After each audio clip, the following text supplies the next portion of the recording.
Science fiction और horror की दुनिया एक ऐसी अनएक्सप्लोर्ड रियलिटी है जो इंसानी क्यूरियोसिटी और इमेजिनेशन का मेल है। इंसान का सपना कि वो अपने प्लैनेट के बाउंड्रीज को पार करके उन गैलेक्सीज और वर्ल्ड्स तक जा सके जो अभी सिर्फ टेलीस्कोप्स और थ्योरीज तक लिमिटेड है, हमेशा से ही एक इंट्रिगिंग आइडिया रहा है। लाइफ ऐसी ही एक साईफाई हॉरर फिल्म है जो स्पेस एक्सप्लोरेशन और ह्यूमन क्यूरियोसिटी पर फोकस करती है। स्टोरी एक इंटरनेशनल स्पेस स्टेशन के एस्ट्रोनॉट्स के ग्रुप पर सेंटर है जो मार्स से एक एलियन लाइफ फॉर्म रिकवर करते हैं। ये एलियन एंटिटी, जिसे केल्विन कहते हैं, शुरू में हार्मलेस लगती है, पर जैसे जैसे स्टोरी प्रोग्रेस करती है वो एक टेरिफाइंग और अनस्टॉपेबल क्रिएचर बन जाता है। ये movie human ambition, survival instincts और नेचर की अनप्रिडिक्टेबिलिटी के थीम्स को एक्सप्लोर करती है। तो चलिए मूवी को ब्रेक डाउन करते हैं और इस ग्रिपिंग कहानी के हर ट्विस्ट और टर्न्स को समझते हैं। मूवी की शुरुआत एक हाई स्टेक्स ऑपरेशन के साथ होती है। एक मार्स प्रोब जो सॉइल सैंपल्स लेकर आ रहा है, अर्थ के एटमॉस्फेयर में एंट्री करते टाइम कंट्रोल लूज कर देता है। आईएसएस के एस्ट्रोनॉट्स उसे एक रोबोटिक आर्म से कैप्चर करते हैं। ये सीन टेंशन बिल्ड करता है और आईएसएस के क्रू मेंबर्स की एफिशिएंसी और टीम वर्क को शोकेस करता है। Science officer doctor Hugh Mars के सॉइल सैंपल को एनालाइज करते हैं और एक dormant single cell organism discover करते हैं। ये डिस्कवरी दुनिया के लिए एक हिस्टोरिकल मूवमेंट बन जाता है और अर्थ पर लोग इस ऑर्गेनिज्म को केल्विन नाम देते हैं। डॉक्टर ह्यू इस ऑर्गेनिज्म को एनालाइज करते हैं और इसे ग्रो करने के लिए कंट्रोल कंडीशंस प्रोवाइड करते हैं। केल्विन इनिशियली एक हार्मलेस और सिंपल लाइफ फॉर्म लगता है और यह सीन क्यूरियोसिटी और एक्साइटमेंट को बढ़ाता है। केल्विन रैपिडली ग्रो करना शुरू करता है और अपनी कम्प्लेक्सिटी दिखाता है। डॉक्टर ह्यू उसे ऐसा करते देख काफ़ी खुश होते हैं और उन्हें केल्विन पसंद आने लगता है। अगले दिन स्पेस स्टेशन में एक दिक्कत आ जाती है और हम देखते हैं कि लैब का क्लैंप फेल हो चुका है और डॉक्टर ह्यू इसकी जिम्मेदारी लेते हैं और यहाँ पर पहली बार केल्विन को लेकर क्रू मेंबर्स में बहस हो जाती है। वहीं दूसरी तरफ क्लैंप फेलियर के कारण केल्विन पूरी तरह से इनएक्टिव हो जाता है। डॉक्टर ह्यू केल्विन को री एंगेज करने के लिए उसे एक स्टिक लाइक इंस्ट्रूमेंट से इलेक्ट्रिक शॉक देते हैं और थोड़ी कोशिश करने के बाद केल्विन उस इंस्ट्रूमेंट के साथ डॉक्टर ह्यू के हाथ को जकड़ लेता है, जिससे वो इंस्ट्रूमेंट टूट जाता है। केल्विन अपने टेंटिकल्स का यूज़ करके डॉक्टर के हाथ को इतनी ज़ोर से जकड़ता है जिसे लाख कोशिश के बाद भी डॉक्टर अपना हाथ उसे छुड़ा नहीं पाते और हम देखते हैं कि केल्विन ने डॉक्टर के हाथ की हड्डियों का चूड़ा बना दिया है। इस सब के दौरान आईएसएस कमांडर किसी और क्रू मेंबर को लैब के अंदर जाने की इजाज़त नहीं देती क्योंकि वो क्वारंटीन प्रोटोकॉल को मेंटेन करना चाहती थी।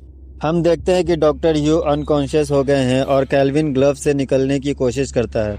वो उस स्टिक लेग इंस्ट्रूमेंट का यूज़ करके ग्लव से बाहर निकल जाता है और लैब में रखे चूहे को पलक झपकते ही मार डालता है। यहाँ हमें पता चलता है कि केल्विन सिर्फ एक इंटेलिजेंट एंटिटी नहीं बल्कि एक डेडली क्रिएचर है और अब स्पेस स्टेशन में मौजूद सभी क्रू मेंबर्स की जान खतरे में है। ये देखकर रोडी लैब के अंदर चला जाता है डॉक्टर ह्यू को बचाने। वो डॉक्टर को बाहर निकालने में सफल हो जाता है, लेकिन वो खुद जब गेट से निकलने की कोशिश करता है तब तक केल्विन उसके पैरों को जकड़ लेता है और क्वारंटीन प्रोटोकॉल के हिसाब से क्रू रोडी को बाहर आने नहीं देता। ग्रुप कमांडर रोडी को ऑक्सीजन कैंडल का यूज करने की सलाह देती है, जिससे केल्विन रोडी के पैर को छोड़कर इधर उधर भागने लगता है।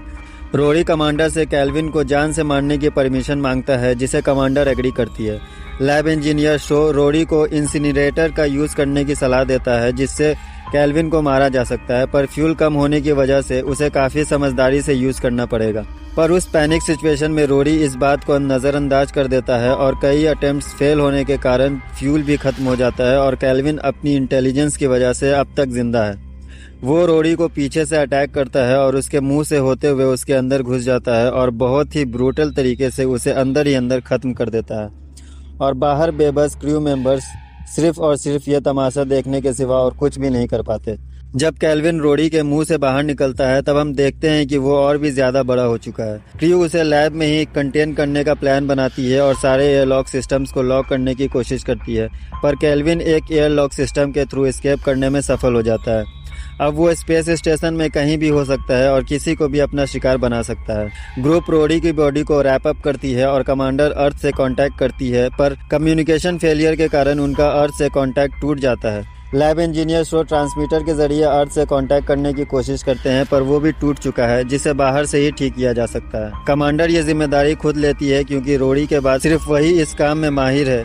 डेविड कमांडर को बाहर जाने से मना करता है क्योंकि ये काम काफ़ी रिस्की होने के साथ साथ उन्हें ये भी नहीं पता कि केल्विन कहाँ है। कमांडर डेविड की बात नहीं मानती और बाहर ट्रांसमीटर ठीक करने निकल जाती है। वहां पहुंचकर वो कूलेंट वाल्व को खोल कर देखती है, पर वहां कूलेंट नहीं रहता, जिससे पता चलता है कि कैल्विन कूलेंट को अपना खाना समझकर खा चुका है। इतने देर में ही वाल्व से कैल्विन निकलता है और कमांडर की सूट को जकड़ लेता है। वो उसके सूट के अंदर घुसने की कोशिश करता है, जिससे सूट में लगा कूलेंट लूप टूट जाता है और कमांडर के सूट में पानी भरने लगता है। वो डेविड को एयरलॉक में आने बोलती है, पर उसे वहां पहुंचने में काफी देर हो जाती है और सूट में पानी का लेवल इतना बढ़ जाता है कि वो सांस नहीं ले पाती। आखिर में कमांडर जानबूझकर एयरलॉक का गेट डेविड को खोलने नहीं देती और खुद को सैक्रिफाइस करती है, ये सोचकर कि कैल्विन भी उसके साथ स्पेस में चला जाएगा और ऑक्सीजन न मिलने के कारण खत्म हो जाएगा। लेकिन जब कैल्विन ये फील करता है तब वो कमांडर को छोड़ फिर स्पेस स्टेशन में घुसने की कोशिश करने लगता है और हम देखते हैं कि कमांडर की मौत हो जाती है और वो स्पेस में ही कहीं गुम हो जाती है। इस इंसिडेंट के बाद क्रू पूरी तरह से टूट जाता है, पर क्रू को जल्दी समझ आता है कि उन्हें मिलकर इस मुसीबत से निकलना होगा। डॉक्टर ह्यू प्लान बनाते हैं कि किसी भी तरह कैल्विन को दोबारा स्टेशन में घुसने नहीं दिया जाए, ताकि बाहर वैक्यूम में उसकी खुद ब खुद मौत हो जाए। वो प्लान बनाते हैं कि अगर वो थ्रस्टर नोजल के जरिए अंदर आने की कोशिश करेगा तो टेम्परेचर में अप डाउन होगा और वो इसकी मदद से उसे थ्रस्टर से उड़ा सकते हैं। बहुत कोशिश के बाद जब फ्यूल खत्म हो जाता है और स्पेसशिप अपने ऑर्बिट से डिसलोकेट हो जाता है तो क्रू को मजबूरन कैल्विन को अंदर आने देना पड़ता है। क्रू खुद को एक केबिन में लॉक कर लेता है और बाकी केबिन को वैक्यूम टाइट सील कर देता है, ताकि वैक्यूम में कैल्विन की मौत हो जाए या वो खुद को हाइबरनेट कर ले ताकि उसे खत्म किया जा सके। केबिन में हम देखते हैं कि डॉक्टर ह्यू की हालत खराब होने लगती है और वो बेहोश हो जाते हैं। क्रू उन्हें बचाने की कोशिश करता है और तभी quarantine officer Miranda north doctor के पैर को नोटिस करती है और वो जब देखती है तो वहाँ कैल्विन दिखता है। वो डॉक्टर के पैर को खा रहा होता है। वो तीनों अपनी जान बचाकर वहाँ से भागते हैं और डॉक्टर शो खुद को अपने स्लीपिंग चैम्बर में लॉक कर लेते हैं। कैल्विन उसे तोड़कर अंदर घुसने की कोशिश करता है, पर वो उसे तोड़ नहीं पाता और वहाँ से चला जाता है। हम देखते हैं कि मिरांडा और डेविड डॉक्टर ह्यू के पास जाते हैं और कुछ देर बाद डॉक्टर ह्यू की भी मौत हो जाती है।